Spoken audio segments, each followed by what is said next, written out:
اصل معجزہ کسے کہتے ہیں؟ جسے کوئی نبی چیلنج کے ساتھ پیش کرتا ہے کہ یہ ہے میری رسالت کا ثبوت، آؤ مقابلہ کر لو۔ حضرت موسیٰ علیہ السلام کے جو اصل معجزے تھے وہ دو تھے۔ ایک عصا، جس کا کہ مقابلہ کیا، آپ کو معلوم ہے کہ فرعون نے تمام جو جادوگر تھے پورے مملکت کے انہیں جمع کیا اور مقابلہ کیا۔ تو جس چیز کو کہ پیش کیا جائے چیلنج کے ساتھ کہ آؤ تو مقابلہ کر لو، وہ اصل معجزہ ہوتا ہے اس نبی اور رسول کا۔ تو حضور صلی اللہ علیہ وسلم کا اصل معجزہ، یعنی معجزات، آپ یہ مغالطے میں مبتلا نہ ہو، میں بقیہ معجزات کی نفی نہیں کر رہا، یہ واقعات اپنی جگہ حق ہیں کہ حضور کو پتھر سلام کرتے تھے۔ حضور صلی اللہ علیہ وسلم جس کھجور کے تنے کے ساتھ ٹیک لگا کر خطبہ دیا کرتے تھے، جبکہ ابھی مسجد نبی میں ممبر نہیں بنا تھا، جب تعداد زیادہ ہو گئی مسلمانوں کی اور ضرورت محسوس ہوئی کہ ذرا بلند مقام پر کھڑے ہو کر آپ خطبہ ارشاد فرمائیں، تو پھر وہ ممبر بنا کر رکھا گیا۔ پہلے مرتبہ جب آپ ممبر پر چڑھ رہے تھے خطبہ دینے کے لیے، تو اس کھجور کے سوکھے تنے میں سے ایسی آواز آئی جیسے کوئی بچہ بلک بلک کر رو رہا ہو کہ وہ سعادت جو مجھے حاصل رہی تھی آج تک میں محروم ہو گیا۔ تو یہ انبیاء کا مقام ہے۔ مولانا روم نے اسی لیے کہا ہے کہ فلسفی کو منکر حنانہ است، از حواس انبیاء بیگانہ است۔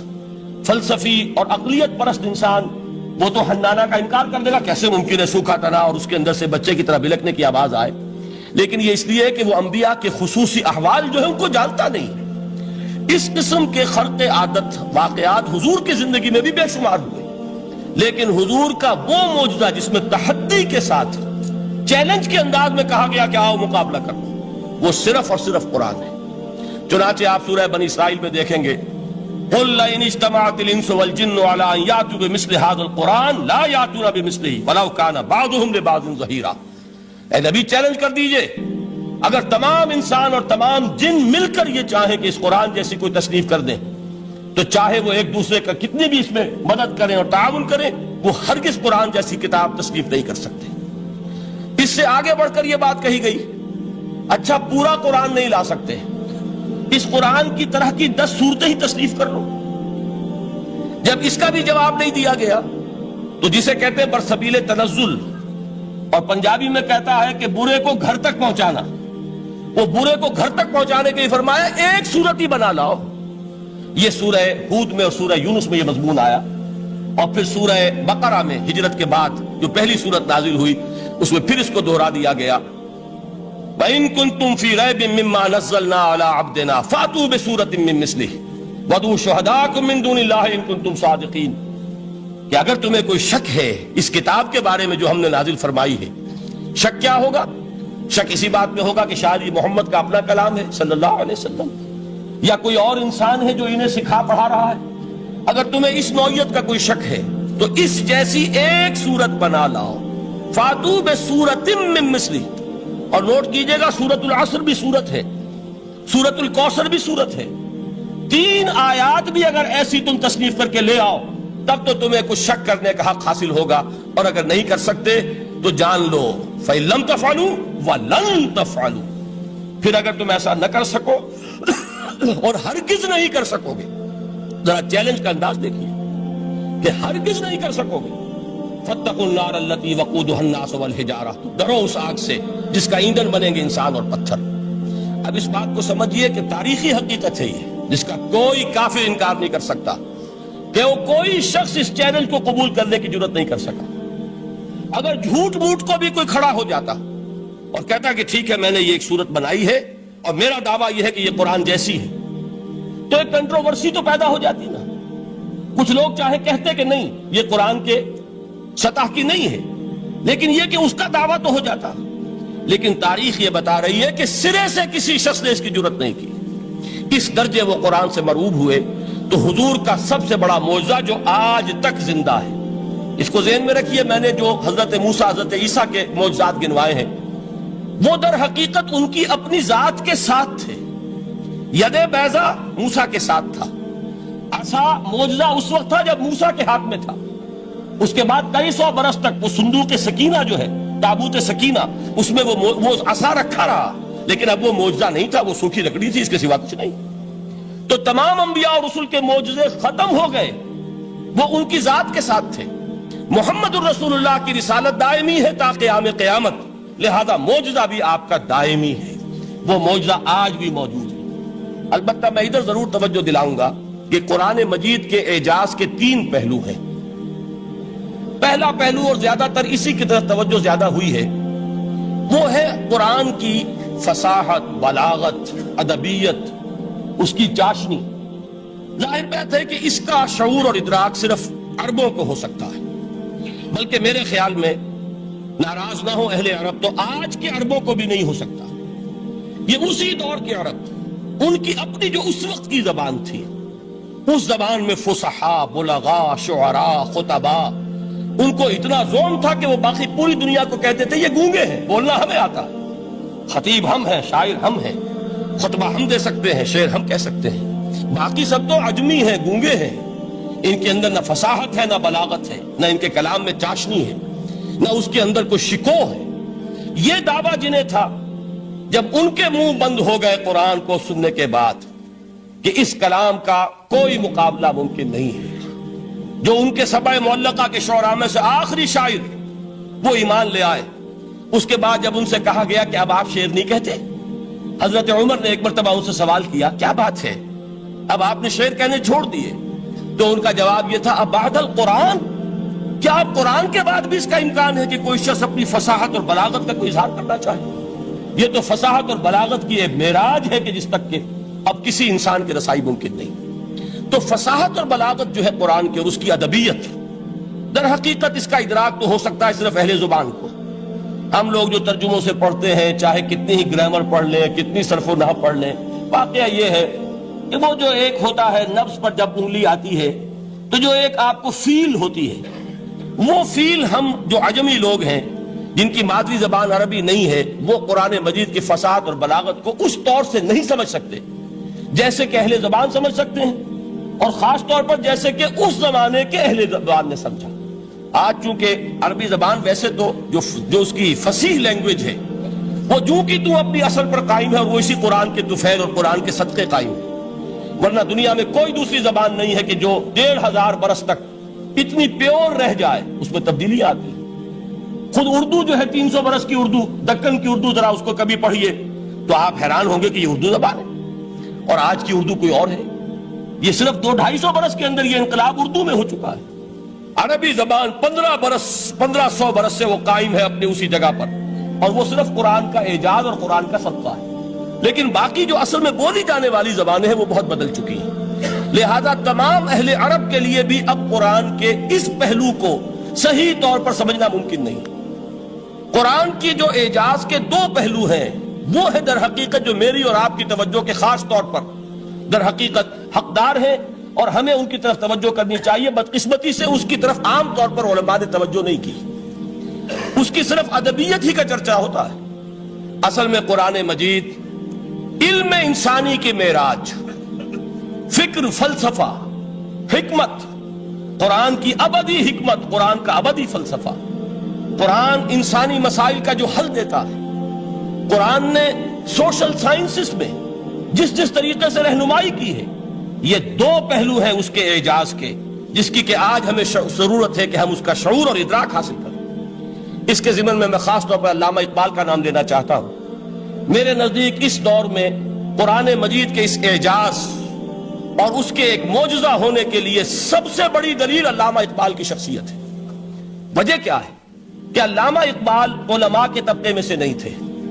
ظاہر بات ہے کہ جن کا پورا جو ہے جن کی زندگی گزرتی ہو قال اللہ قال الرسول میں، ان کے دلوں میں عظمت قرآن کی، ان کے دلوں میں حضور کی محبت، یہ تو سمجھیے کہ ہونی ہی چاہیے، ان کے شب و روز اسی میں گزرتے ہیں۔ لیکن یہ کہ ایک ایسا شخص جس کی تعلیم ہے کالجوں کی، یونیورسٹیوں کی، جس میں مشرق اور مغرب کے فلسفے کھنگال ڈالے، وہ شخص، اور وہ بھی اس دور میں جبکہ ہم پر مغرب سے مروبیت بہت شدید تھی۔ آج تو وہ مروبیت بہت کم ہو چکی ہے۔ آج تو ہمارا عام نوجوان جو ہے وہ آنکھوں میں آنکھیں ڈال کر بات کرتا ہے، اس میں خود اعتمادی ہے۔ ہمارا بھی اپنا ایک معاشی نظام ہے، ہمارا اپنا ایک سیاسی نظام ہے، ہمارا ایک اپنا سماجی نظام ہے، ہماری اپنی سوشل ویلیوز ہیں۔ آج کا نوجوان الحمدللہ احیاء اسلام کی وہ جد و جہد جو ہے وہ مرحلہ در مرحلہ بہرحال آگے بڑھ رہی ہے۔ وقت لگے گا، لیکن یہ کہ اس میں یقیناً ترقی ہوئی ہے۔ اسی کا مظہر یہ ہے کہ خود اعتمادی ہے، we have confidence۔ ہم جانتے ہیں کہ اسلام ایک دین ہے، مکمل دین ہے، اس کے پاس زندگی کے تمام مسائل کا حل ہے۔ لیکن یہ ہے آج 1985 کی بات۔ علامہ اقبال اس صدی کے آغاز میں گئے ہیں یورپ، جبکہ ہم محکوم تھے انگریز کے۔ ایک حاکم قوم کے ہاں جا کر اس سے مروبیت کتنی شدید اس وقت تھی، جو جاتا تھا اکثر و بیشتر جو ہے واپس آتا تھا تو کھڑے ہو کر پیشاب کرنا ضروری سمجھتا تھا، اس لیے کہ اس نے وہاں پر لوگوں کو یہی کرتے دیکھا۔ ان کا لباس، ان کی وضاحت، ان کی تہذیب، ان کا تمدن، ہر طرح سے ان کے گن گاتا ہوا، ان کے لیے وہ بہت قصیدے جو ہے تعریف کے کہتا ہوا آتا تھا۔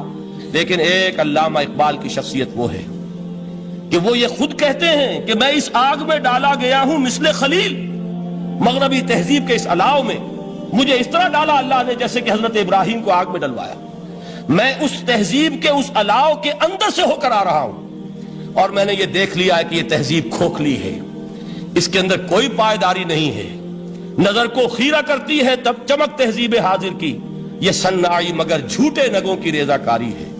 اور دیار مغرب کے رہنے والوں، خدا کی بستی دکان نہیں ہے، کھڑا جسے تم سمجھ رہے ہو وہ اب زرے کا معیار ہوگا۔ تمہاری تہذیب اپنے خنجر سے آپ ہی خودکشی کرے گی، جو شاخ نازک پہ آشیانہ بنے گا ناپائیدار ہوگا۔ اب آپ اندازہ کیجئے وہ شخص جو بنیادی طور پر فلسفی ہے، فلسفے کا طالب علم ہے، وہ جرمنی اور انگلستان میں جا کر فلسفے کھنگالنے کے بعد اسے اگر تسکین حاصل ہوئی، اس کی جو علم کی پیاس تھی اگر اسے سیری حاصل ہوئی تو صرف قرآن کے ذریعے سے۔ نہ کہیں جہاں میں اما ملی، جو اما ملی تو کہاں ملی میرے جرم خانہ خراب کو تیرے عفو بندہ نواز میں۔ یہ وہ شخص ہے، آخری زندگی میں ان کا کام صرف ایک رہ گیا تھا، قرآن کی تلاوت۔ بڑے بڑے فلسفی ملنے آتے تھے علامہ اقبال سے ملنے، وہ سمجھتے تھے بڑی لائبریری ہوگی، جیسے بڑے وکیل اس کی لائبریری آپ کو معلوم ہے کتنی جلدیں رکھی ہوں گی، خوبصورت جلدیں بنی ہوئی، ایسے ہی کوئی بڑا فلسفی، بڑا پروفیسر، اس کی سٹڈی، اس کی کتابیں بڑی مروب کن ہونی چاہیے۔ لیکن علامہ اقبال کے ہاں سب کتابیں اٹھوا دی تھی انہوں نے، صرف ایک کتاب رہ گئی، اور سید نذیر نیازی کا نام آپ نے سنا ہوگا۔ انہوں نے جب یہ گواہی دی ہے، یہ واقعہ شاید آپ کے علم میں نہ آیا ہو، یہ بہت اہم واقعہ ہے۔ وہ یہ لکھتے ہیں کہ میں نے ایک مرتبہ علامہ سے پوچھا کہ کچھ لوگ اعتراض کرتے ہیں یا یہ خیال ظاہر کرتے ہیں کہ آپ نے اپنا فلسفہ خودی نیٹشے سے لیا ہے، کوئی کہتا ہے فلاں سے لیا ہے، کوئی کہتا ہے فلاں سے لیا ہے، کچھ آپ خود بتا سکیں گے کہ آپ کے فلسفہ خودی کی سورس کیا ہے؟ تو علامہ نے کہا کہ اچھا کل فلاں وقت آ جانا تو میں تمہیں لکھوا دوں گا، ڈکٹیٹ کرا دوں گا۔ تو سید نذیر نیازی کہتے ہیں کہ میں بہت خوش ہوا کہ یہ سعادت میرے حصے میں آ رہی ہے کہ علامہ اقبال خود مجھے تحریر کرائیں گے کہ میرے فلسفے کی سورس کیا ہے، میں نے کہاں سے اخذ کیا ہے۔ دوسرے روز وہ گئے، حاضر ہوئے، بڑے ہی ارمانوں کے ساتھ پینسل اور کاپی لے کر بیٹھے۔ علامہ نے فرمایا ذرا قرآن مجید نکال لاؤ۔ وہ قرآن مجید لائے، حیران ہوئے، یہ فلسفے کا سورس مجھے ڈکٹیٹ کرانے چلے تھے، یہ قرآن مجید کہہ رہے۔ کہا کہ ذرا سورۃ الحشر اس کا آخری رکوع، وَلَا تَكُونُوا كَالَّذِينَ نَسُوا اللَّهَ فَأَنسَاهُمْ أَنفُسَهُمْ أُولَٰئِكَ هُمُ الْفَاسِقُونَ۔ اے لوگوں، ان لوگوں کے مانند نہ ہو جانا جنہوں نے اللہ کو بھلا دیا، تو اللہ نے انہیں اپنی خودی سے غافل کر دیا، اپنے آپ سے بیگانہ بنا دیا، یہی ہیں لوگ جو فاسق ہیں۔ علامہ نے کہا میرے فلسفے کی سورس یہ میں آپ کو بتانا چاہتا ہوں۔ اس معنی میں کہتا ہوں کہ اس دور میں علامہ اقبال کی شخصیت کو میں اعجاز قرآن کا سب سے بڑا مظہر سمجھتا ہوں۔ ایک شخص 20ویں صدی عیسوی کی شخصیت، اور پھر یہ کہ وہ کہیں مسجد اور کسی مدرسے کے ماحول میں پلا بڑھا نہیں ہے، بلکہ اسکولوں اور کالجوں میں اور یونیورسٹیوں میں، اور صرف ہندوستان میں نہیں، انگلستان اور جرمنی کی یونیورسٹیوں میں رہا، جس نے اپنا لوہا منوایا ہے۔ وہ شخص اگر یہ کہتا ہے کہ میرے لیے فکر کی بنیاد، میرے فلسفے کی سورس، میری تمام سوچ کی رہنمائی جو ہے وہ اس کتاب نے کی ہے، تو معلوم ہوا کہ واقعتاً یہ قرآن مجید آج بھی معجزہ ہے۔ یہ بات تو ہوئی فلسفے اور فکر کے اعتبار سے۔ دوسرا پہلو جو اپلائیڈ پہلو ہے، اس دور کے اعتبار سے وہ اہم تر ہو گیا ہے۔ انسان کے لیے جو پیچیدہ تمدنی مسائل ہیں، سیاسی مسائل کو کیسے حل کیا جائے، معاشی مسائل کا حل کیسے ہو، سماج میں توازن کیسے ہو، مرد اور عورت کے درمیان توازن کیسے ہو، ہوتا کیا ہے، یا عورت بھیڑ بکری کی طرح کی ملکیت بن جاتی ہے. ہمارے ہاں اردو میں جو اس کا محاورہ ہے کہ جوتی کی نوک، یہ اس کی حیثیت ہو جائے گی. یا دوسری طرف عورت کلوپیٹرا بن کر قوموں کی قسمتوں سے کھیلے گی. دنیا میں یہ دو انتہائیں ہوئی. کہاں نقطہ عدل کہاں ہے؟ کیسے بیلنس جو ہے اسٹرائک کیا جائے، مردوں کے حقوق اور فرائض اور خواتین کے حقوق اور فرائض، اس میں صحیح ترین ایکویشن ہے کیا؟ اسی طریقے سے فرد اور اجتماع، فرد اور ریاست، یا تو یہ کہ انسان کی انفرادی آزادی اتنی جا رہی ہے، مادر پدر آزاد، جس کا مظہر یہ ہے کہ آج انگلستان میں دو مرد بھی میاں اور بیوی کی حیثیت سے رہ سکتے ہیں. قانون تسلیم کرے گا ہسبینڈ اینڈ وائف، ان کو وہی حقوق حاصل ہوں. یہ ہے وہ آزادی. اور یا پھر یہ ہے کہ جو روس میں ہے یا دوسرے ممالک میں ہے کہ آزادی بالکل ختم، اور معلوم ہوا کہ ایک ٹوٹلیٹیرین سوسائٹی ہے، مستبدانہ نظام ہے. ان کے درمیان نقطہ عدل کہاں ہے؟ اسی طرح سرمایہ اور محنت، اگر ذرا سا سرمایہ کو چھوٹ ملتی ہے وہ مزدور کا خون چوستا ہے اور اس کا حق اس کو نہیں دیتا. اقبال نے بہت خوبصورت انداز میں کہا ہے کہ خواجہ از خون رگے مزدور سازد لال ناب، از جفائے دہ خدایاں کشت دہ کا نا خراب. انقلاب انقلاب انقلاب. ایک طرف سرمایہ دار ہے جو مزدور کی رگوں میں سے خون نچوڑ کر سرخ شراب کا پیمانہ لے کر بیٹھا ہوا ہے، وہ در حقیقت مزدور کا خون ہے جو پی رہا ہے. ایک طرف وہ زمیندار اور جاگیردار ہے جو کاشتکار کا خون جو ہے چوس رہا ہے. تو یہ انتہا ہے. اور یا یہ ہے کہ اگر ذرا آپ مزدور کو یا اس کارکن کو تھوڑا تحفظ دیجئے تو وہ کام نہیں کرتا. ہمارے ہاں پچھلے دور میں یہی ہوا تھا. میں یہ برملا کہتا ہوں، آج بھی آپ کے سامنے کہہ رہا ہوں کہ بھٹو نے واقعہ یہ ہے بہت بڑا کارنامہ سر انجام دیا تھا. اس نے مزدور کو ایک سیلف ریسپیکٹ دی تھی، کاشتکار کو اپنی عزت کا احساس دیا تھا کہ میں بھی انسان ہوں، میرے بھی حقوق ہیں. لیکن نتیجہ اس کا نیگیٹو نکلا. مزدور نے کام کرنا چھوڑ دیا، معیشت کی گاڑی ختم ہو گئی. وہ چیز کہ جو متوازن ہو، جس میں مزدور کو اس کا حق مل رہا ہو اور پسینہ خشک ہونے سے پہلے اس کی جائز مزدوری اس کو مل گئی ہو، جس میں کہ انسان کسی سرمایہ دار کی رعیت بن کر نہ رہ جائے. دوسری طرف یہ کہ سرمایہ کے لیے بھی جو اس کا صحیح ہے کہ اس کو انسینٹیو ملے، وہ میدان میں آئے، اس کے اندر رسک لینے کے جو ہے وہ صلاحیت پیدا ہو. ان دونوں چیزوں کو کیسے متوازن کیا جائے؟ واقعہ یہ ہے کہ یہ ہے وہ پیچیدہ مسائل جن کا حل قرآن میں ہے. ہماری بدقسمتی کیا ہے کہ ہم نے خود ان چیزوں کے لیے دوسروں کے سامنے جھولی پساری ہوئی، ہم دوسروں سے بھیک مانگ رہے ہیں. ہمارا حال کیا ہوا تھا اس صدی کے شروع میں؟ مصطفیٰ کمال پاشا نے جب ترکی میں اسلام کے آئلی قوانین بھی منسوخ کیے، نوٹ کیجئے اس کو، یہ اسی صدی کے وہ صدمے ہیں جو ہم نے اٹھائے ہوئے ہیں. اور گاہے گاہے باز خواہی قصہ پاری نہ رہا، تازہ خواہی داشتن گرداغ ہائے سی نہ رہا. اس صدی میں کیا نہیں ہوا؟ عربوں کی ریوولٹ ترکوں کے خلاف، ان کے پیٹھ میں جو خنجر گھونپا، اور ایک انگریز، ایک کرنل لارنس کی وہ ساری شرارت، اس کے نتیجے میں ایک عظیم مملکت عثمانیہ، سلطنت عثمانیہ، دی گریٹ آٹومان امپائر، اس کے چیتڑے اڑ گئے. اور اس کے بعد وعدے کیے تھے عربوں سے کہ ہم تمہیں حکومت دیں گے. ہوا کیا کہ ان کے چھوٹے چھوٹے ٹکڑے کیے اور تقسیم کر لیے. مغربی سامراج کا دور شروع ہو گیا. اس کا ایک رد عمل مصطفیٰ کمال پر اس درجے شدید ہوا، اس نے ہر چیز جس کا تعلق عربوں سے تھا اس کو ختم کر دیا، ملک بدل کر دیا. عربی میں اذان نہیں ہوگی، عربی میں نماز نہیں پڑھی جائے گی. اور اسی کے ضمن میں یہاں تک گیا کہ فیملی لاز بھی رومن لاز جو ہے وہ نافذ کیے. تو یورپ کے اخبارات نے اس وقت یہ طنز کیا تھا مسلمانوں پر، یہ مسلمان عجیب قوم ہے، کہتے یہ ہے کہ ہمارے پاس دنیا کا بہترین ضابطہ ہے، بہترین قانون ہے، ہمارے قانون سے بہتر کسی کا قانون نہیں. اور حال یہ ہے کہ فیملی لاز کے لیے بھی یہ ہم سے بھیک مانگ رہے ہیں، ہم سے وہ قوانین لے کر اپنے ہاں نافذ کر رہے ہیں. آج بدقسمتی سے اکثر و بیشتر مسلمان ممالک کا حال یہی ہے. آج ہم ان سے بھیک مانگ رہے ہیں. کہیں جمہوریت کی بھیک ہے، کہیں سوشلزم کی بھیک ہے، کہیں کسی اور سماجی نظام کی بھیک ہے، کہیں مرد اور عورت کی کامل مساوات کا ایک نظریہ ہے، شانہ بشانہ چلنے والا فلسفہ ہے، جو خالص مغرب کی تہذیب کی ایک بھیک ہے جو مانگی جا رہی ہے. کاش کہ آج قرآن کے اس اصل اعجاز کی طرف، جو اس کا اصل معجزہ اس دور کے لیے، میں نے عرض کیا کہ اعجاز قرآنی کا وہ معجزہ کہ وہ فصاحت اور بلاغت کی معراج ہے. وہ یا تو اپریشیٹ کر سکتے اہل عرب، اور اہل عرب میں سے بھی حقیقت میں وہ جو قدیم جاہلی شاعری کے جاننے والے ہیں جو بہت کم رہ گئے اب، وہ جان سکتے ہیں کہ جب قرآن نازل ہوا تو کیوں زبانیں گنگ ہو گئی تھی، کیوں کوئی ایک شخص جھوٹ موٹ کو بھی مدعی بن کر نہیں آ سکا کہ یہ میں نے قرآن کی جیسی ایک کتاب یا قرآن جیسی ایک سورت یا قرآن کی طرح کے چند جملے میں نے موضوع کر دیے ہیں. لیکن دوسرا پہلو ہے فکر اور فلسفہ، اس کے اعتبار سے جس کا سب سے بڑا ثبوت اس دور میں علامہ اقبال. اور تیسرا پہلو ہے Islamic social sciences, political science, economics, sociology.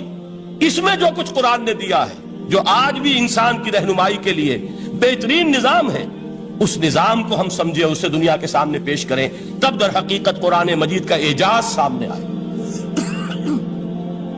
یہ دو پہلو تو میں نے وہ عرض کیے ہیں کہ جو کسی غیر مسلم کو بھی نظر آئیں گے. قرآن کا پریزروڈ ہونا، اس کی انٹیگریٹی، اوتھینٹسٹی، یہ چیزیں وہ ہے کہ جو سب نے مانی.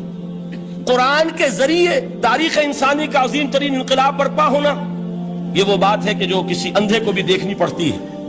اس حقیقت کا اعتراف دشمن کو بھی کرنا پڑتا. میں یاد دلا دوں آپ کو، ایچ جی ویلز، آپ نے نام سنا ہوگا، سائنٹیفک فکشن میں اس کا بڑا اونچا مقام ہے، لیکن اس نے تاریخ نسل انسانی پر بھی دو کتابیں لکھی، a short history of the world اور a concise history of the world.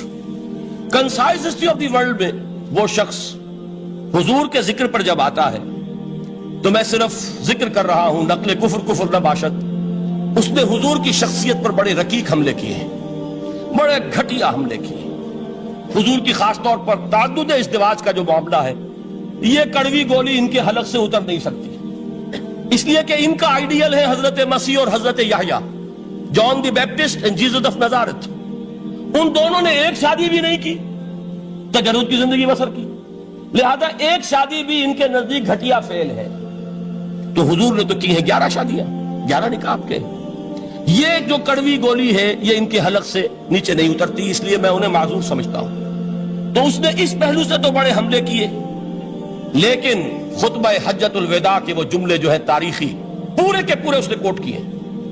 لا فضل لعربی علی عجمی ولا لعجمی علی عربی ولا لأحمر علی اسود ولا لأسود علی احمر الا بالتقوی کلکم بنو آدم وآدم من تراب. کسی عرب کو کسی عجمی پر کوئی فضیلت نہیں، کسی عجمی کو کسی عرب پر کوئی فضیلت نہیں، کسی گورے کو کسی کالے پر کوئی فضیلت نہیں، کسی کالے کو کسی گورے پر کوئی فضیلت نہیں سوائے تقوی کے. تم سب کے سب آدم کی اولاد ہو اور آدم مٹی سے بنائے گئے تھے. یہ الفاظ لکھ کر کہتا ہے کہ جہاں تک human fraternity, equality and freedom, 3 الفاظ نوٹ کیجئے، انسانی حریت، انسانی مساوات، انسانی اخوت. کہتا ہے جہاں تک ان 3 چیزوں کے واز ہیں، سرمنز کا تعلق ہے، وہ تو دنیا میں پہلے بھی بہت کہے گئے. عیسائی ہونے کے باوجود خاص طور پر نام لیتا ہے جیسس آف نزارت. سرمنز تو حضرت مسیح کے ہاں بھی بہت مل جائیں گے کہ تمام انسان برابر ہیں، سب کو بھائی بھائی ہونا چاہیے، سب انسان آزاد ہیں، تمیز بندہ و آقا فساد آدمیت ہے. لیکن وہ کہتا ہے کہ یہ ماننا پڑتا ہے تاریخ انسانی میں پہلی مرتبہ ان اصولوں پر ایک انسانی معاشرہ قائم کیا محمد نے صلی اللہ علیہ وسلم. یعنی حضور کے ساتھ یہ معاملہ ایمپٹی سلوگنز کا نہیں ہے، یہ صرف واز نہیں ہے، یہ صرف سرمنز نہیں ہیں، یہ ایمپٹی سلوگنز نہیں ہے. He translated these things into actuality. ایک حقیقت، ایک واقعہ کی شکل دی ہے محمد نے صلی اللہ علیہ وسلم. وہ معاشرہ پیدا کیا جس میں انسانی اخوت، انسانی مساوات اور انسانی حریت، یہ تینوں اقدار بتمام و کمال موجود تھی. یہی وجہ ہے اس صدی میں نوٹ کیجئے، گاندھی جی، موہن داس کرم چند گاندھی، جس کو آج پوری دنیا میں تسلیم کیا جاتا ہے، عالم عرب میں بھی مہاتما گاندھی کی بڑی عزت ہے. پنڈت نہرو کا کسی زمانے میں استقبال ہوا تھا ریاض میں، تو ہمیں بہت غصہ آیا تھا کہ مرحبا برسول السلام، welcome to the prophet of peace. یہ الفاظ تھے کہ جن سے پنڈت نہرو کا استقبال ہوا تھا. غصہ ہمیں بہت آیا، یہ رسول کا لفظ استعمال کر دیا انہوں نے. بعد میں ہم نے سوچا بھائی رسول کے معنی ان کے ہاں ایلچی کے ہیں، تو انہوں نے اس کو اپنی جو بھی غلطی میں سمجھا یا صحیح سمجھا، اس کو چھوڑ دیجئے، میں کوئی سیاسی گفتگو نہیں کرنا چاہتا. انہوں نے سمجھا کہ یہ شخص اس وقت امن کا پیغام بر ہے، لہذا اس کو ویلکم کیا. بہرحال گاندھی جی کا جہاں تک معاملہ ہے، آپ کے علم میں ہے کہ پوری دنیا میں اس شخص کی عظمت کو تسلیم کیا گیا ہے۔ ہمارا معاملہ، ہندوستانی مسلمانوں کا معاملہ، یہ دوسرا ہے۔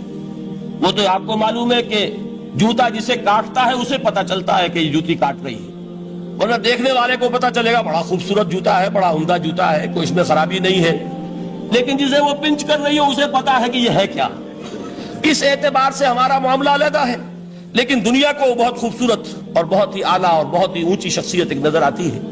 بہرحال ایک پہلو سے یقیناً ماننا پڑے گا اس کی عظمت کو، کہ ہندو قوم کے لیے اور ہندوستان کے لیے، اس کی آزادی کے لیے جو عظیم جدوجہد کی ہے، اس میں کوئی شک نہیں۔ میں اس وقت جو بات عرض کرنا چاہتا ہوں کہ 1937 کا تصور کیجئے۔ 1937 میں آپ کو معلوم ہے 1935 میں قانون بنا تھا، اور پہلی مرتبہ الیکشنز ہوئے تھے بر صغیر میں 1937، اور وہ ہوئے تھے صوبائی الیکشنز۔ ان کے نتیجے میں وزارتیں قائم ہوئی، مسلم لیگ نے بائیکاٹ کیا تھا الیکشن کو، لہذا پورے ہندوستان میں تمام صوبوں میں کانگریس کے وزراء کی وزارتیں بنی۔ ہریجن اخبار میں ایک مقالہ لکھا تھا گاندھی جی نے اس وقت، جس میں کہ ان کانگریسی وزراء کے سامنے نصیحت کے انداز میں یہ بات رکھی تھی کہ آج جب کہ آپ لوگوں کو اختیار مل رہا ہے اور حکومت، یہ پہلی انسٹالمنٹ تھی جو انگریزوں نے دی تھی ہمیں، سیلف رول یا ہوم رول کی پہلی انسٹالمنٹ تھی، تو جو بھی تمہیں اختیارات مل رہے ہیں اس میں میں تمہارے سامنے حضرت ابو بکر اور حضرت عمر کی مثال رکھتا ہوں۔ یہ ہے وہ بات کہ جادو وہ جو سر چڑھ کر بولے۔ عربی میں کہتے ہیں الفضل ما شہدت بہ الاعداء، اصل فضیلت وہ ہے جس کا کہ دشمن اعتراف کرے۔ مہاتما گاندھی اگر اعتراف کر رہا ہے کہ تاریخ انسانی کی عظیم ترین شخصیتیں حکومت کی سطح پر وہ ابو بکر اور عمر ہیں، تو ابو بکر اور عمر کس درخت کے پھل ہیں؟ وہ شجرہ طیبہ، شجرہ نبوت ہے کہ جس کے پھل ہیں ابو بکر اور عمر، جن کو تربیت دی ہے محمد نے صلی اللہ علیہ وسلم۔ تو معلوم ہوا کہ یہ چیزیں وہ ہیں کہ جس کا لوہا آج دنیا مان رہی ہے، لہذا ہمیں قرآن مجید کے اعجاز کے پہلو سے ان اعتبارات سے خود بھی توجہ کرنی چاہیے اور دنیا کو بھی ادھر متوجہ کرنا چاہیے۔ اب میں تبرکاً 3 مقامات سے میں نے آیات پڑھی ہیں، قرآن مجید کی عظمت کا وہ ادراک اور شعور جو ہمیں ہو سکتا ہے، ہم وہ کہ جو قرآن کو مانتے ہیں اللہ کا کلام، ہم اس بنیاد پر سمجھے کہ اللہ نے اپنے کلام کی کیا مدح کی ہے۔ اور نمبر 2 یہ فارسی کا ایک مصرع ہے کہ قدر گوہر شاہ دانت یا بدانت گوہری، ہیرے جواہرات کی قدر و قیمت یا بادشاہوں کو معلوم ہوتی ہے جو ان میں کھیلتے ہیں، اور یا یہ کہ جوہری کو جو ان کا کاروبار کرتا ہے، جانتا ہے، پہچان ہے، پرکھتا ہے۔ عام آدمی کو کیا پتا اس کے ہاتھ پہ اگر کوئی آپ ہیرا رکھ دیں، وہ سمجھے شاید کوئی کانچ کا ٹکڑا، اسے اس کے اندر کوئی فرق محسوس نہیں ہوگا۔ قدر گوہر شاہ دانت یا بدانت گوہری، کہ ہیرے جواہرات جو ہیں ان کی قدر و قیمت کا اندازہ یا بادشاہوں کو ہوتا ہے یا جوہری کو ہوتا ہے۔ تو قرآن مجید کا عظمت کا صحیح ادراک یا اللہ کو ہے یا محمد الرسول اللہ کو ہے صلی اللہ علیہ وسلم۔ باقی جو کچھ دنیا دیکھتی ہے وہ تو وہ ظاہر کا ایک پہلو ہے، وہ تاریخی حقائق ہیں جو میں نے آپ کے سامنے رکھے۔ باقی قرآن مجید کی عظمت کا کوئی صحیح ادراک ہو سکتا ہے یا وہ اللہ تعالیٰ کی زبانی اور یا ہوگا محمد الرسول اللہ صلی اللہ علیہ وسلم کے فرامین کی روح سے۔ اسی لیے میں نے 3 جگہ سے آیات پڑھی ہیں۔ ایک مقام سے سورہ رحمان کی ابتدائی 4 آیات، سورہ یونس کی 2 آیات، سورہ حشر کی 1 آیت، اور 3 احادیث نبویہ ہیں جن کا میں نے ذکر کیا ہے، اس لیے کہ تیسری جو ہے وہ بہت طویل حدیث ہے، وہ پوری میں اس وقت نہیں پڑھ سکتا تھا، اس کے صرف ابتدائی اور آخری کلمات میں نے اس وقت آپ کو سنائے۔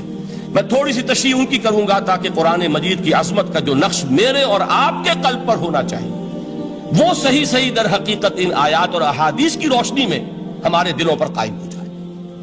دیکھیے قرآن مجید کی عظمت یہ کلام ہے، اس کی کلام کی عظمت کا پہلا پہلو ہے متکلم کی عظمت کے اعتبار سے۔ عربی میں کہا جاتا ہے کہ کلام الملوک ملوک الکلام ہے، بادشاہوں کا کلام کلاموں کا بادشاہ ہوتا ہے۔ بادشاہ جب گفتگو کرے گا معلوم ہوگا شاہانہ انداز ہے، ایک کوئی بھکاری گفتگو کرے گا یا کوئی گجرا گفتگو کرے گا، سبزی فروش کرے گا، کوئی مچھلی فروش کرے گا، ہر ایک کا پتہ چل جائے گا کہ کون بولا، وہ جس کو کہتے ہیں کہ تانت بازی راگ پایا۔ 2 جملے کوئی شخص بولے گا پتہ چل جائے گا کتنے پانی میں ہے، اس کے علم کا، فضل کا، تہذیب کا، تمدن کا کیا معیار ہے۔ اس لیے کہ کلام جو ہے در حقیقت متکلم کی پوری شخصیت کی عکاسی کرتا ہے. اس کا مقام کیا ہے، اس کا مرتبہ کیا ہے، اس کے ذہن کی بلندی کیا ہے، اس کے فکر کی گہرائی کیا ہے، اس کے افق ذہنی کی وسعت کیا ہے، اس سب کا اندازہ ہوگا کلام سے. تو اب یہ کلام ہے اللہ کا. معلوم ہوا کہ اللہ کی صفات کا ایک کامل عکس قرآن مجید میں موجود ہے. یہ بات سمجھیے. اس کو قرآن نے کس طرح بیان کیا؟ یہ وہ لطیف حقائق ہیں جن کے لیے قرآن مجید تمثیل کا پیرایا اختیار کرتا ہے. اب سورہ حشر کی تمثیل کیا ہے؟ لو انزلنا هذا القرآن على جبل، اگر ہم نے اس قرآن کو کسی پہاڑ پر اتار دیا ہوتا، لرأيته خاشعا متصدعا من خشیت اللہ، تم دیکھتے اس پہاڑ کو کہ اللہ کی خشیت سے دب جاتا اور پھٹ جاتا. وَتِلْكَ الْأَمْثَالُ نَضْرِبُهَا لِلنَّاسِ لَعَلَّهُمْ يَتَفَكَّرُونَ. اور یہ مثالیں ہیں جو ہم لوگوں کے لیے بیان کرتے ہیں تاکہ وہ تفکر سے کام لیں، غور و فکر کریں. اگر میں اور آپ قرآن کی عظمت سے واقف نہیں ہوں گے، اس بات کو نوٹ کر لیجئے، تو میں اور آپ اپنا وقت کیسے صرف کریں گے اس کے لیے؟ انسان کا ایٹیٹیوڈ بڑا یوٹیلیٹیرین ہے آج کے انسان کا خاص طور پر. وہ کسی ایسے ہی کام کے لیے وقت لگائے گا جس میں اس کے لیے فائدہ ہو، اور اس فائدے کی چیز اگر نہیں ہے تو اس کی طرف متوجہ نہیں ہوگا. اگر قرآن مجید کی عظمت کا ہمیں ادراک ہو جائے تو ہم اپنا پورا وقت اس کے لیے وقف کر دیں گے، اس کو سمجھیں گے، اس کی گہرائیوں میں غوطہ زنی کریں گے. جیسے اقبال نے کہا کہ قرآن میں ہو غوطہ زن اے مرد مسلمان. لیکن اگر یہ کہ اس کی عظمت کا ادراک نہ ہوا تو بس یہ کہ کبھی اتفاق ہو گیا کہ کھول لیا اور اس کو پڑھ لیا، پڑھ بھی لیا بغیر سمجھے، اور اس کا ثواب کسی اور کو پہنچا دیا. وہ آج حصول ثواب بھی نہیں رہا، ایصال ثواب ہی رہ گیا. ورنہ یہ کہ بہرحال علامہ اقبال نے جو اس پر پھپتی چست کی ہے کہ بآیا تشترا کارے جزی نیست کہ از یاسین او آساں بمیری. اس قرآن کی عظیم آیات سے اے مسلمان آج تیرا سروکار صرف اتنا رہ گیا ہے کہ کوئی شخص مر رہا ہو، عالم نزا میں ہو، تو اس کو یاسین سنا کر اس کی جان جلدی سے نکال دو، آسانی سے نکل جائے. بس یہ سروکار رہ گیا. میں یہ نہیں کہتا کہ نہ پڑھی جائے، حضور نے فرمایا ہے پڑھنی چاہیے، لیکن صرف یہ نہیں ہے اس کا مصرف. یہ تو انسانی زندگی کی رہنما کتاب بن کر نازل ہوئی ہے. اس کے اوپر اس اعتبار سے توجہ تم نہیں کر رہے ہو، بلکہ تمہاری اس کے ساتھ جو ہے دلچسپی صرف اتنی رہ گئی ہے. تو پہلی بات یہ کہ یہ سمجھیے کہ قرآن نے یہ تمثیل اختیار کی اپنے عظمت کے بیان کے لیے. اگر ہم نے اس قرآن کو پہاڑ پر اتار دیا ہوتا تو تم دیکھتے کہ وہ پھٹ جاتا اور دب جاتا. اب اس کو سمجھیے، القرآن یفسر بعضہ بعضا، قرآن کا ایک حصہ دوسرے حصے کی تفسیر کرتا ہے. سورہ اعراف میں واقع آیا ہے کہ حضرت موسیٰ علیہ السلام کا آپ کو معلوم ہے کہ کوہ طور پر اللہ تعالیٰ سے ہم کلامی کا شرف حاصل کرتے تھے. گفتگو ہو رہی ہے لیکن اللہ نظر نہیں آ رہا. اب اس کو اپنے اوپر طاری کیجئے کہ صاف سامنے آتے بھی نہیں، صاف چھپتے بھی نہیں. یہ جو صورتحال تھی کہ اگر کسی کی آپ آواز سن رہے ہیں، کلام سن رہے ہیں، سامنے نہیں آ رہا، تو آپ کے دل میں خواہش پیدا ہوگی کہ ذرا سا یہ پردہ بھی اٹھا دیا جائے، مجھے دیدار بھی حاصل ہو جائے. لہذا سورہ اعراف میں ہے جب کئی بار یہ شرف ہم کلامی حاصل ہوا اللہ سے، تو حضرت موسیٰ علیہ السلام نے بڑی ہمت سے کام لیا، بڑی جرت کی، درخواست کر دی رب ارنی انظر الیک. یہ جو پردہ بیچ میں حائل کیا ہوا ہے پروردگار، تو میرا شوق دیکھ، میرا اشتیاق دیکھ، تو مجھے ذرا دیدار بھی عطا ہو جائے. اس پر کیا بات کہی گئی؟ لن ترانی، موسیٰ تم مجھے ہرگز نہیں دیکھ سکتے، تم اس جسد ظاہری کے ساتھ، اس جسد مادی کے ساتھ، ان عنصری آنکھوں سے میرا دیدار نہیں کر سکتے.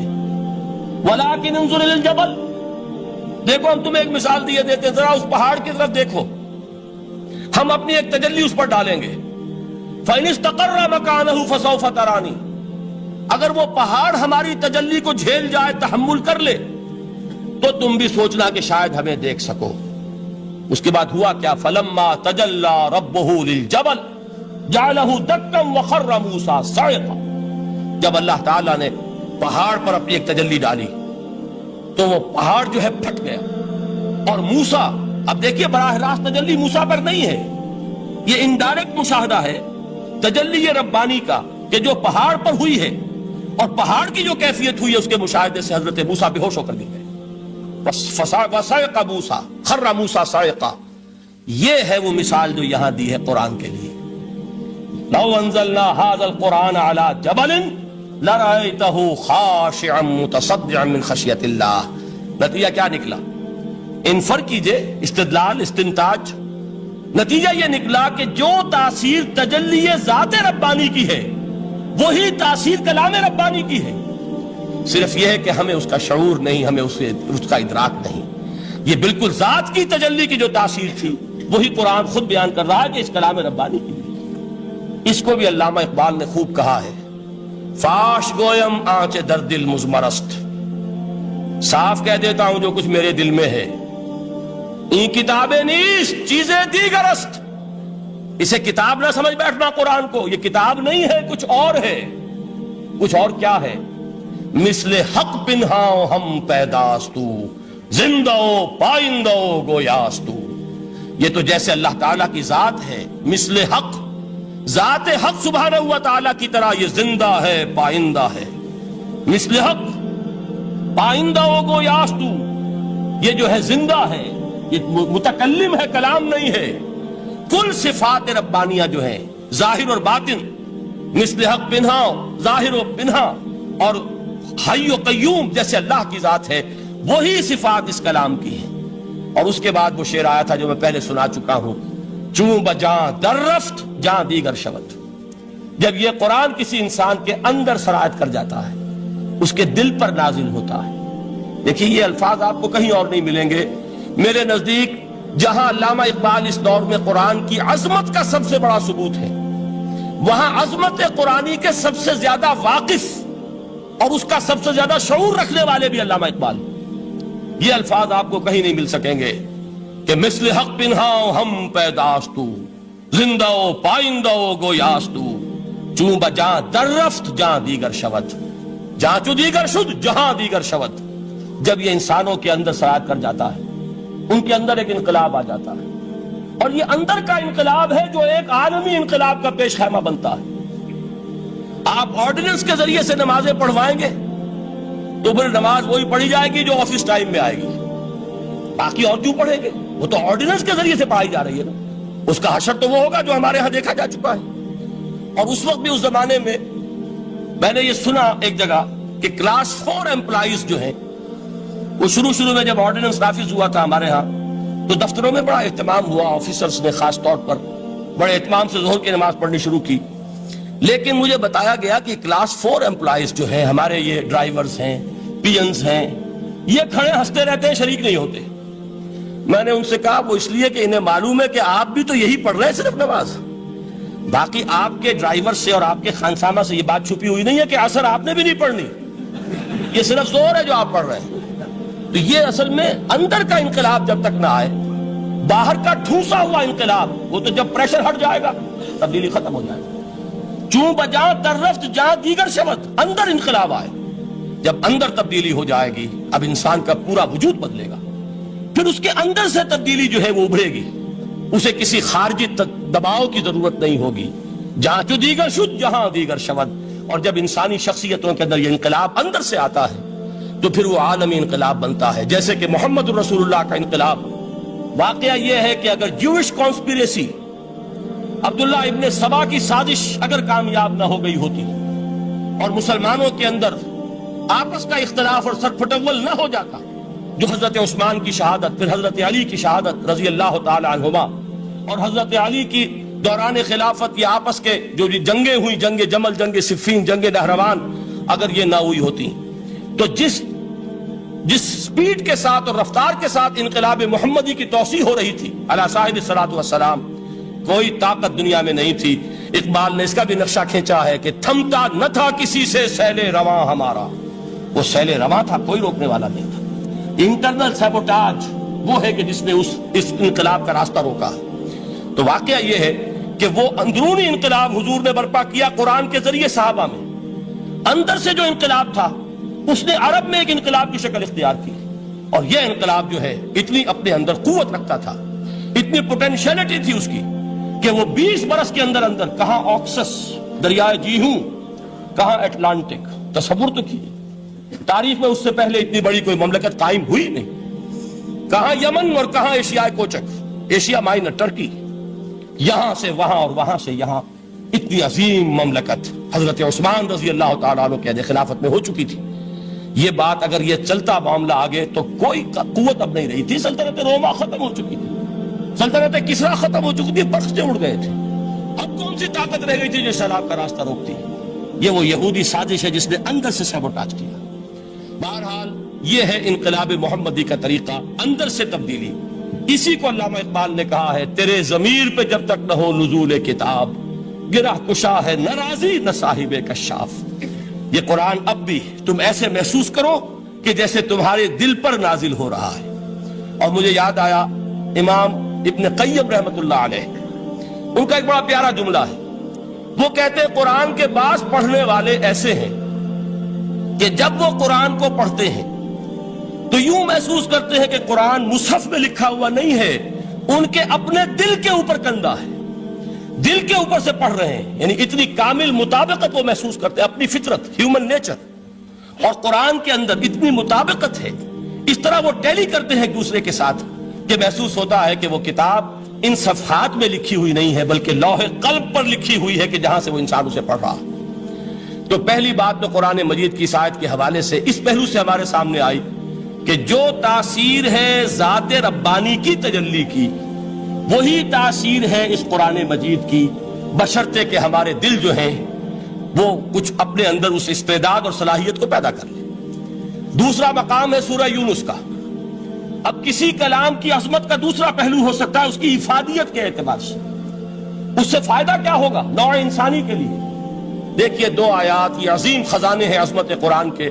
سورہ یونس میں یا ایھا الناس, اے لوگو, قد جاءتکم موعظۃ من ربکم وشفاء لما فی الصدور وہدی ورحمۃ للمؤمنین. 4 الفاظ نوٹ کر لیجئے.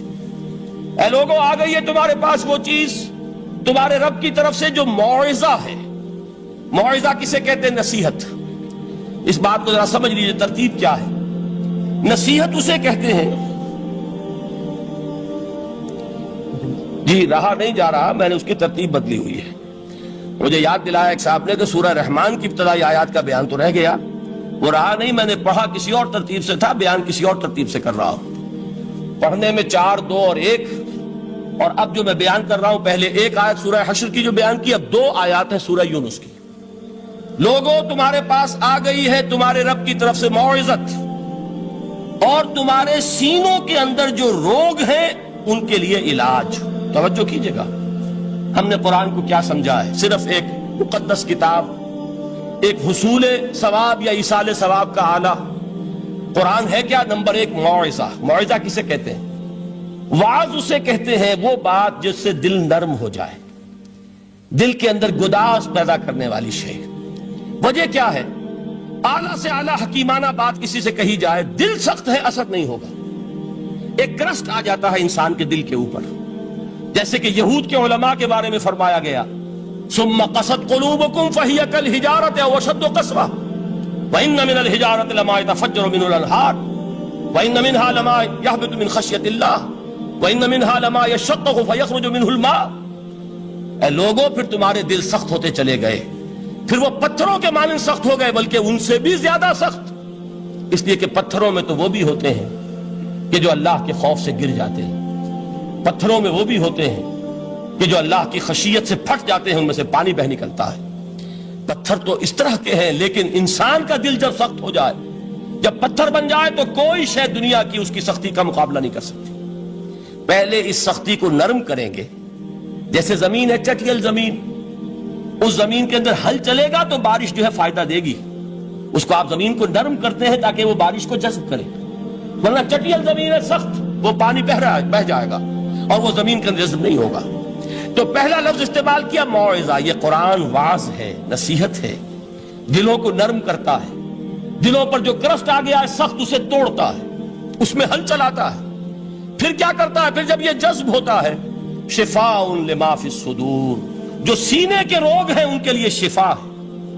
اب آپ غور کیجئے گا, علامہ اقبال نے انہی 2 اعتبارات سے مسلمانوں کا مرثیہ کہا ہے کہ مسلمانوں نے اس قرآن کو نہ موعظہ کے لیے استعمال کیا اور نہ تزکیہ نفس کے لیے استعمال کیا, بلکہ اس کو تو صرف بنا لیا ہے وہ جان آسانی سے نکالنے کا نسخہ یا ایصال ثواب کا آلہ؟ چنانچہ کہتے ہیں واعظ کے لیے واعظ دستاں زنو افسانہ بند، واعظ جو ہے ہمارے داستانے کہتے ہیں، افسانے کہتے ہیں، قصے کہتے ہیں، لطیفے کہتے ہیں، معنی او پست و حرف او بلند، اس کے بیان میں معنی تو ہوتے ہیں بہت ہی گھٹیا، نیچے کے پست، الفاظ کا شکو ہوتا ہے، الفاظ بہت اونچے ہوتے ہیں۔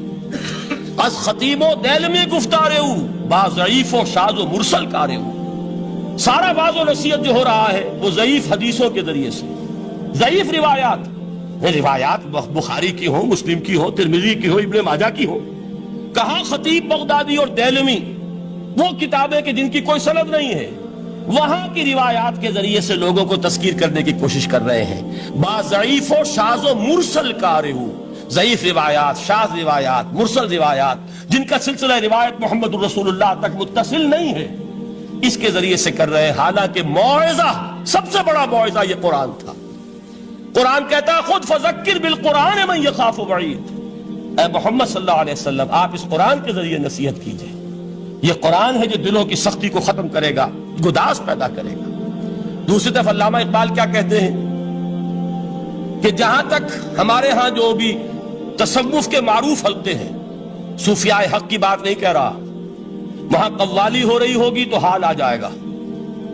صوفی پشمینہ پوشے حال مست، از شراب نغمہ قوال مست، قوال سے جو کچھ مل رہا ہے، حال آ رہا ہے، مستی آ رہی ہے، کیف اور سرور حاصل ہو گیا ہے۔ صوفی پشمینہ پوشے حال مست، از شراب نغمہ قوال مست۔ لیکن یہ کہ اس کی محفل میں درنمی سازت بقرآن محفلش، اس کی محفل میں قرآن کا کہیں گزر نہیں ہے۔ جبکہ محمد الرسول اللہ صلی اللہ علیہ وسلم کی بھی ایک محفل ہوتی تھی، محفل سماع۔ وہ محفل سماع کیا تھی؟ حضور صحابہ سے فرمائش کر کر کے قرآن سنتے تھے۔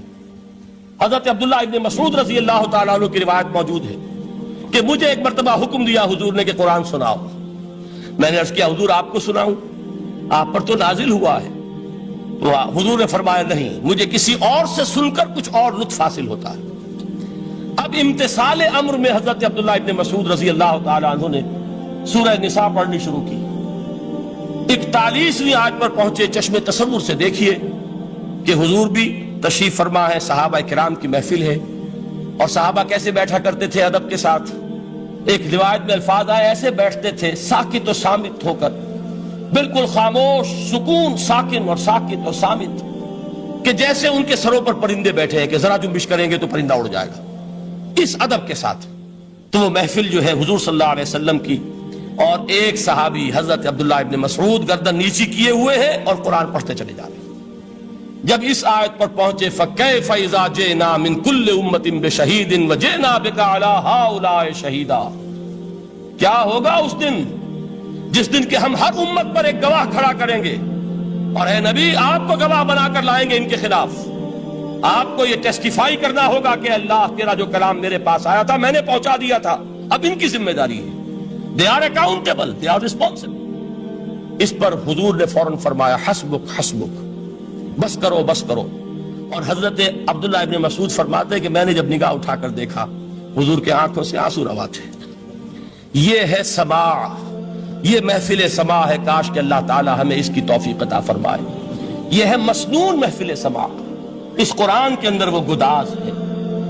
آیا کہ نہیں 7ویں پارے کے بالکل آغاز میں وَإِذَا سَمِعُوا مَا أُنزِلَ إِلَى الرَّسُولِ تَرَىٰ أَعْيُنَهُمْ تَفِيضُ مِنَ الدَّمْعِ مِمَّا عَرَفُوا مِنَ الْحَقِّ يَقُولُونَ رَبَّنَا آمَنَّا فَاكْتُبْنَا مَعَ الشَّاهِدِينَ۔ تو یہ ہے دوسری چیز کہ در حقیقت تزکیہ نفس کا ذریعہ یہ قرآن ہے۔ سینوں میں جو روگ ہیں، حب دنیا، حب مال، حب شہرت، حب اقتدار، جس کو کہ ایڈلر کہتا ہے دی ارج ٹو ڈومینیٹ، میرا غلبہ ہو، میرا تسلط ہو، میں نمایاں ہو جاؤں، میری حکومت بن جائے، اختیار میرے ہاتھ میں آ جائے، دی ارج ٹو ڈومینیٹ۔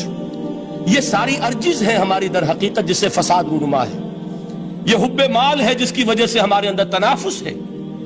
الہاکم التکاثر حتی زرتم المقابر، یہ کثرت اور بہتات کی طلب تمہیں غافل کیے رکھتی ہے یہاں تک کہ قبروں تک جا پہنچتے ہو، آنکھ انسان کی کھل نہیں پاتی۔ جس کے پاس 10 نسلوں کے لیے کھانے کو موجود ہے، اس کی بھی حرص جو ہے اور مزید کا لالچ جو ہے وہ ختم نہیں ہوتا۔ یہ چیزیں ہیں اصل روگ، ان دلوں کے روگوں کا اور سینوں کے اندر کے ان امراض کا علاج قرآن۔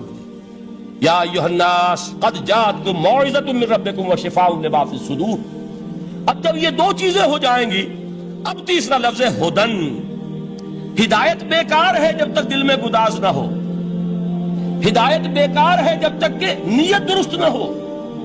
کوئی شخص بڑا عالم ہے لیکن اپنے علم کو اس نے ذریعہ بنایا ہے دنیا کمانے کا، تو در حقیقت یہ قرآن اس کے حق میں ہدایت نہیں ہے، اس کے حق میں عذاب خدا بندی کا ذریعہ بن رہا۔ حضور نے خود فرمایا القرآن حجت لک او علیک، یہ قرآن یا تمہارے حق میں حجت ہے یا تمہارے خلاف حجت بنے گا قرآن کے قیامت کے دن۔ اس لیے کہ ایک شخص اس کو دنیا کمانے کا ذریعہ بنا رہا ہے، ایک شخص اس کو شہرت کے حصول کا ذریعہ بنا رہا ہے، ایک شخص علم کو ذریعہ بنا رہا ہے دنیا میں نمایاں ہونے کا، اپنی تعریف کا۔ حضور نے فرمایا کہ قیامت کے دن سب سے پہلے 3 افراد کا معاملہ پیش ہوگا عدالت خدا بندی میں۔ ایک وہ جو بڑا عالم سمجھا جاتا تھا، اس سے بڑا علم پھیلا۔ دوسرا وہ جو بہت صاحب ثروت تھا، اس نے بہت خیرات کے کاموں میں پیسہ لگایا۔ تیسرا وہ جو دنیا میں شہید سمجھا جاتا تھا کہ اللہ کی راہ میں جنگ کرتے ہوئے جان دے دیا۔ اللہ ان تینوں سے جو اس کو نعمتیں دی تھی ان کا ذکر کر کے پوچھے گا کہ میں نے تمہیں یہ دیا، تمہیں یہ دیا، تمہیں یہ دیا، تم کیا کر کے لائے؟ وہ شہید کہے گا کہ اللہ میں نے تیری راہ میں جنگ کی اور اپنی جان دے دی تاکہ تو راضی ہو جائے۔ اللہ فرمائے گا کذبتا، تو نے جھوٹ بولا، انک قد قاتلت لئن یقال جریء، تو نے تو ایک جنگ اس لیے کی تھی کہ کہا جائے کہ بڑا جری ہے، بڑا بہادر ہے۔ یہ لوگوں سے بہادری کے تمغے لینا تمہارا مقصود تھا۔ وقد قیل، وہ کہا جا چکا ہے، اب یہاں تمہارے لیے کچھ نہیں۔ اور فرشتوں کو حکم ہوگا اور وہ اوندے منہ اس کو گھسیٹتے ہوئے جہنم میں جھونک دیں۔ دنیا میں شہید سمجھا جا رہا ہے، آخرت میں جہنمی ہے۔ یہی حال اس عالم کا ہوگا، یہی حال اس دولت مند کا ہوگا۔ تم نے یہ علم پھیلایا تھا کہ تمہارے علم کا چرچا ہو جائے، تمہاری شہرت ہو جائے، لوگ تمہاری دست بوسی کرنے لگیں، لوگ تم سے جھک کر ملیں۔ وہ دنیا میں ہو گیا، تمہارا مطلوب مل چکا، تمہارا مقصود حاصل ہو چکا، اب یہاں کچھ نہیں۔ تو جان لیجئے کہ جب تک دلوں کے روگ درست نہ ہوں، علم بیکار ہے، ہدایت قطعاً غیر مفید ہے۔ پہلے دلوں کا کرشٹ اترے، اس کی سختی دور ہو، یہ ہے موعظہ۔ دلوں کے اندر سے حب جاہ، حب دنیا، حب مال نکلے، یہ ہے تزکیہ۔ شفاء لما فی الصدور، اب ہدایت خدا بندی، اب راستہ آپ دیکھیں گے اور اس راستے پر چلیں گے۔ یہ ہدایت جو ہے دنیا میں، یہی آخرت میں رحمت کی شکل میں ظاہر ہوگی۔ جنہوں نے اس قرآن کی ہدایت سے فائدہ اس دنیا میں اٹھایا، آخرت میں رحمت خدا بندی کی بدلیاں ان پر سائے کریں۔ ایک حدیث میں تو باقاعدہ الفاظ آئے ہیں کہ سورہ بقرہ اور سورہ آل عمران یہ 2 بدلیوں کی صورت میں ظاہر ہوں گی میدان حشر میں، اور ان لوگوں پر سایہ کریں گی کہ جن کو ان سے بڑی محبت تھی۔ یہ 4 الفاظ نوٹ کر لیجئے اسی ترتیب کے ساتھ۔ یا ایھا الناس قد جاءتکم موعظۃ من ربکم وشفاء لما فی الصدور وہدی ورحمۃ للمؤمنین۔ قل بفضل اللہ وبرحمتہ، اے نبی کہہ دیجئے یہ اللہ کا بڑا فضل ہے، لوگوں سمجھو، اس کی بڑی رحمت کا ظہور ہوا ہے اس قرآن کی شکل میں، اس کی رحمت کا مظہر عدم قرآن ہے، اس کے فضل کا سب سے بڑا ثبوت قرآن ہے۔ فبذالک فلیفرحوا، اس پر انہیں خوشیاں منانی چاہیے۔ اترانا ہے تو اس پر اترائیں کہ اتنی بڑی دولت ہمارے پاس ہے، اتنا بڑا احسان ہے جو اللہ نے ہم پر کیا ہے۔ فبذالک فلیفرحوا هو خیر مما یجمعون، جو چیزیں یہ جمع کرنے کی فکر کر رہے ہیں ان سے کہیں